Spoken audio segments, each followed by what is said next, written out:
Hingga tepat Hari Raya Idul Fitri, masih loh banyak pemudik yang akan pulang ke kampung halaman. Mereka mengaku sengaja berangkat mudik setelah sholat Id demi menghindari macet panjang di perjalanan. Wah, strateginya begitu ya. Dan sementara itu Polres Sukabumi memasang 16 CCTV tambahan untuk bisa memantau arus lalu lintas wisata. Polisi juga akan memberlakukan aturan one way di jalur wisata sepanjang pantai Pelabuhan Ratu.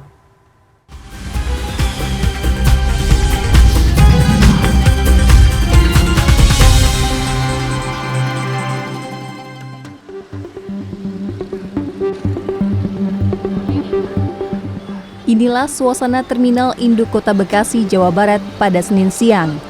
Masih terlihat sejumlah pemudik yang hendak menuju wilayah Jawa Barat, diantaranya Sumedang, Bandung, Garut, Kuningan, Majalengka, Sukabumi, dan Tasikmalaya. Warga mengaku mudik setelah sholat Id demi menghindari kemacetan dalam perjalanan menuju kampung halaman. Dilihat ya, kalau misalkan dari H-min Lebaran ini pastinya sangat macet gitu ya, dan terpantau juga di ruas jalan itu sampai jangan. Makanya kita mudik di hari H untuk menghindari macet.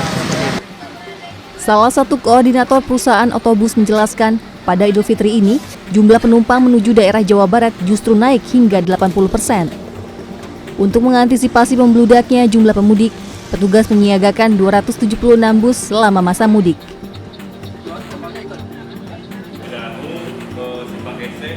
Sementara itu, untuk memantau kepadatan arus wisata Lebaran, Polres Sukabumi memasang 16 CCTV yang tersebar mulai di perbatasan Bogor hingga lokasi wisata pantai. Polisi pun memberlakukan aturan one way bagi pengendara yang hendak menuju ataupun pulang dari objek wisata pantai. Sistem one way di jalur wisata sepanjang pantai Pelabuhan Ratu diterapkan untuk mencegah terjadinya kemacetan parah. Beberapa titik simpul pengurai kemacetan telah disiapkan dalam rekayasa lalu lintas. Untuk antisipasi wisata, kita buat simpul di Gunung Butak. Kita akan simpul dari Pelabuhan Ratu, kita buatkan one way. Terus nanti dari pulang dari wisata, one way juga arah ke Polres. Petugas memprediksi kepadatan arus wisata akan terjadi esok hari hingga 4 hari mendatang.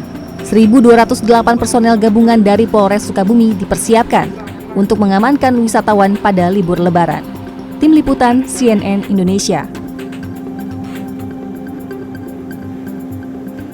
Di hari pertama Idul Fitri, jumlah kendaraan yang keluar maupun masuk ke gerbang tol Padalarang Bandung terpantau lancar. Sementara di gerbang tol Cileunyi, jumlah kendaraan yang meninggalkan kota Bandung justru meningkat hingga 35%.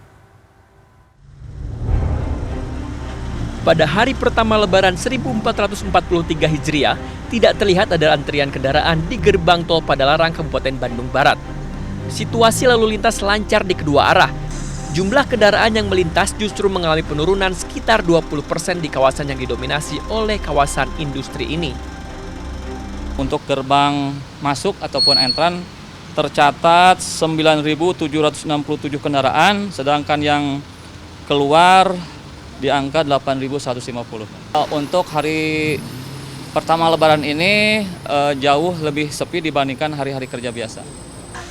Sementara itu, jumlah kendaraan yang meninggalkan kota Bandung di gerbang tol Cileunyi mulai jam 6 pagi hingga jam setengah 5 sore mengalami peningkatan dibanding hari-hari biasanya hingga 35%. Untuk itu, para petugas jasa marga melakukan antisipasi dengan berjaga-jaga di 12 gardu yang tersedia. Di antaranya mengarahkan kendaraan masuk ke dalam gardu yang kosong, sehingga tidak tercipta antrian panjang. Kendaraan yang keluar gerbang tol Cileunyi 17.704. Pantauan ini ada peningkatan dengan hari-hari biasanya. Pada hari pertama Lebaran ini banyak dimanfaatkan oleh para pemudik jarak dekat atau pemudik lokal untuk berkumpul bersama keluarga. Tujuan hari ini itu kita kumpul di Soreang, rencana mau ke makom Ibu Umi almarhum di daerah Ciamplas.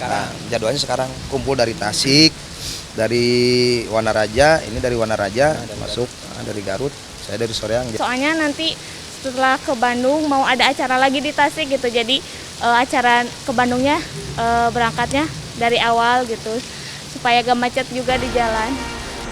Pada Lebaran tahun 2022 kali ini, mudik lokal sudah kembali diperbolehkan setelah selama 2 tahun tidak diizinkan sebagai upaya untuk menekan penyebaran kasus COVID-19.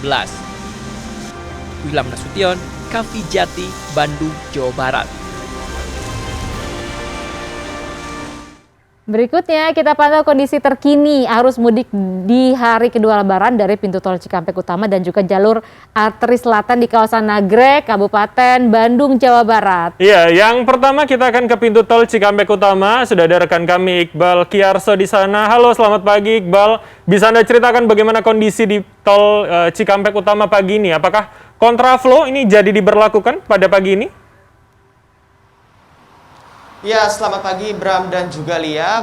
Sedikit informasi yang kami dapatkan atau kami sampaikan pada pagi hari ini, tepatnya pada Selasa dini hari tadi memang terjadi rekayasa lalu lintas yang terjadi di kilometer 47 Karawang Barat hingga ke Karangmukti kilometer 86 ruas tol Cipali, di mana ruas-ruas tol tersebut ternyata ditutup sementara oleh pihak Jasa Marga dan juga Astra Tol Cipali mengingat adanya kepadatan yang terjadi di ruas tol-tol tersebut. Sehingga kendaraan yang melaju di tol Jakarta Cikampek kilometer 47 hingga 86 Karangmukti gerbang tol Cipali, maksud kami ruas tol Cipali ini dikeluarkan melalui tol Karawang Barat. Selain dari penutupan sementara itu, akibatnya adalah kontraflow yang dilakukan oleh pihak Jasa Marga ini sempat ditutup sementara. Selain itu, karena kondisinya tidak berlangsung lama, maka rekayasa lalu lintas yang dilakukan pada Selasa dini hari tadi, tepatnya pada pukul 2 hingga pukul dan juga 4 pagi, tol layang MBZ ini sempat diberlakukan sistem buka tutup, sehingga kendaraan yang sedianya bisa masuk melalui tol layang MBZ ini, kendaraan dialihkan ke tol Jakarta Cikampek melalui jalur bawah, sehingga sempat terjadi kepadatan di kilometer 47 tol Jakarta Cikampek jalur bawah, dan hal tersebut tentunya masih bisa didiskresi dengan adanya pemberlakuan kontraflow. Namun kami pantau pada pagi hari ini dari kilometer 47 hingga di tempat saya melaporkan di gerbang tol Cikampek Utama ini, kondisi arus kendaraan yang mengarah ke Trans Jawa ini sudah berangsur lancar. Lantaran kami tadi sejak pukul 5 pagi juga terus memantau bahwa di tol Jakarta Cikampek ini tidak terjadi adanya kepadatan arus kendaraan yang terjadi di lokasi tempat kami melaporkan saat ini.